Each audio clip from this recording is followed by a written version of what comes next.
Hi, my name is Amy Leyvas, and I'm here today to speak with you about the administration of law and what I have learned taking this class.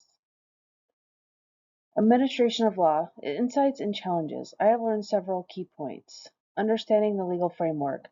I currently work in the law enforcement world, but taking this class, specifically administration of law, I knew there was oversight on a lot of governmental agencies, but I was really able to delve deep into the knowledge and the importance of understanding the legal framework.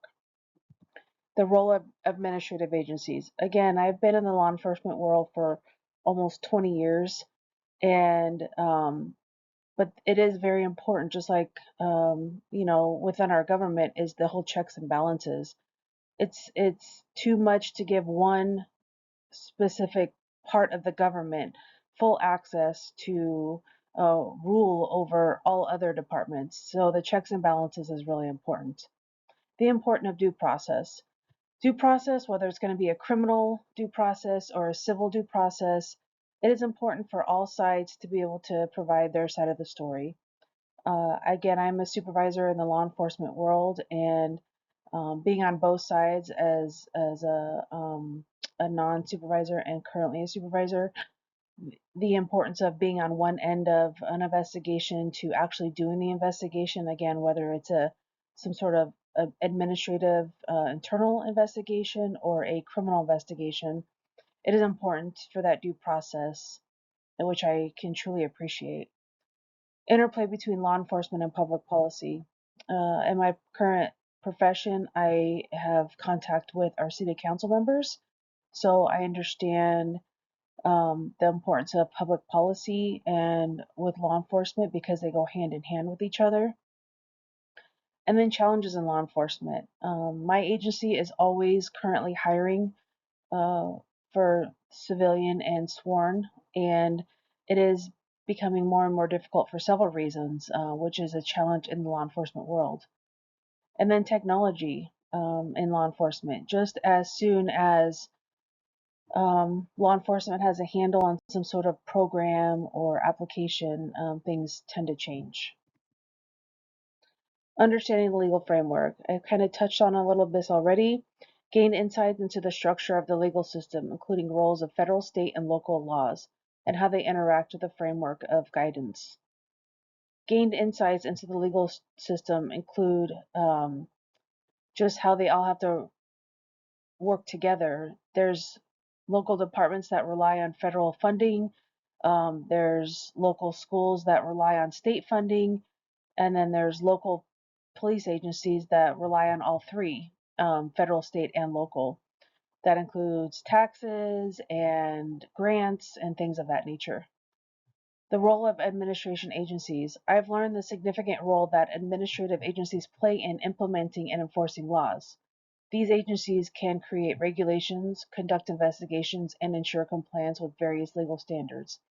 One thing that really sticks out to me is one of the papers I wrote was about OSHA and the EPA. Both are important to ensure compliance with legal standards, and that's going to be safe working conditions for those in the construction agency or the construction world, or the EPA making sure that our water is clean. And we are very fortunate in that because there are many countries around the world that do not have both OSHA and EPA, and they're consuming water with bacteria and infections. And then OSHA was able to regulate working environments. I've been on scenes where an employee was passed away from either being not harnessed and they're working on very high story buildings, or there was a time when I was there when a oil employee was servicing like a electrical panel, and it ended up ultimately killing this man. The importance of due process. Recognized the critical importance of due process in the legal system, especially in ensuring fair treatment for individuals. This includes the right to be a fair hearing, notification of charges, and the opportunity to respond to allegations. I kind of touched on this on the other slide, but more importantly, delving deeper is within the United States of America, we all have constitutional rights, whether we're a citizen or not, and it is important to ensure fair practices and treatment for individuals. My professional role, I deal with a lot of, we make arrests, and we have to make sure we abide by certain laws and rights like search and seizure, Miranda warnings, things of that nature. I know initially we're not required to notify a person if we arrest them for a charge, but when they get to court for their initial appearance, a judge is able to read them their charges and the opportunity to respond to those allegations. When conducting an investigation, again, whether it's criminal or civil, whether those, like in the law enforcement world, Garrity rights are read, and then in the criminal element, it's going to be your Miranda warnings to make sure that you don't have to self-incriminate. Interplay between law enforcement and public safety. Understand how public policy influences the administration of law. The need for regulatory frameworks to adopt to social changes and emerging challenges has become evident. I kind of touched on that a little bit ago as well. Just policies and procedures heavily influence administration of law and law enforcement. There's times when the legislature approves laws, which then I know the governor has to sign off on, and that directly affects the law enforcement world, which also encompasses the administration of law. Challenges in law enforcement. Identified current challenges faced by public safety departments, including budget constraints, mental health crisis, and the evolving nature of crime. Several police departments have budgetary constraints, just like um, the federal or the state government is. They are approved to have their budgets approved by city council, or specific to whichever you know government is involved.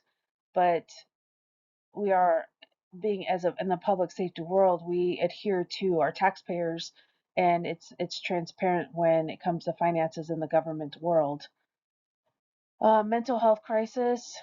A lot of law enforcement officers today see a lot of things, as they have for many, many years, and it's just become more prevalent and more spoken about. Specifically, the Craig Tiger Act in Arizona, which allows law enforcement a certain amount of counseling sessions if they have been witness or present during a specific type of scene or incident. And then the evolving nature of crime. Again, with the evolving nature of technology, this just forces law enforcement to try to adapt and overcome, pertaining to maybe financial crimes, Bitcoin, things that like that is constantly changing. I know that there's times when we have a cell phone that we have to download, and with the technology in these cell phones or computers, it can be very difficult at times. Tech,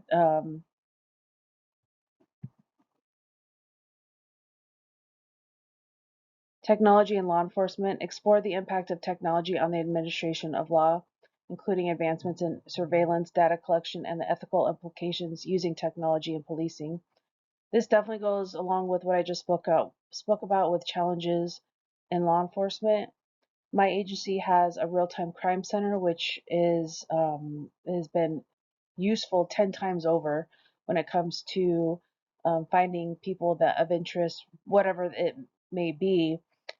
So that goes hand in hand with surveillance, and then data collection, and there are ethical implications, meaning search warrants or other types of legal documents that need to be used in order to download or get that information. Surprise findings. I was surprised the complexity of administrative procedures and the overlap of criminal law. I mean, I knew there was a checks and balances in place, but I really didn't understand how truly it became involved in that there are people that have oversight of all government agencies, and the significant role of public input and advocacy in shaping policies. So, our stakeholders in the community have a major role when it comes to shaping some policies and procedures, variants of law enforcement practices across jurisdictions. That just means that law enforcement practices may vary across jurisdictions. Some cities that neighbor each other may have different standard operating procedures, and we just have to do our best and overcome those. Current challenges in public safety: increasing crime rates, rise in violent crimes and property offenses, mental health issues, rising incidents involving individuals, police personnel included with mental health crisis. I've kind of touched on both of those already. Violent crime tends to be on the increase with the gun violence specifically, and these juveniles getting involved in violent crimes and knowing that their punishments may be less harsh, but we're hoping that that is going to be changing soon. Resource constraints, budget cuts leading to fewer officers and resources. My agency, I'm very fortunate that, again, we are always hiring. However, there are other agencies that are not as fortunate, so they have to do more with less. Lack of motivation to become a police officer. Law enforcement interest has decreased due to negative media and social attention.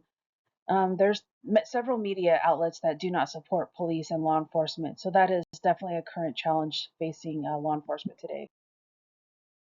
The future of public safety: continuing to innovate and adapt and overcome approaches to crime prevention, technology, community policing, and restorative justice.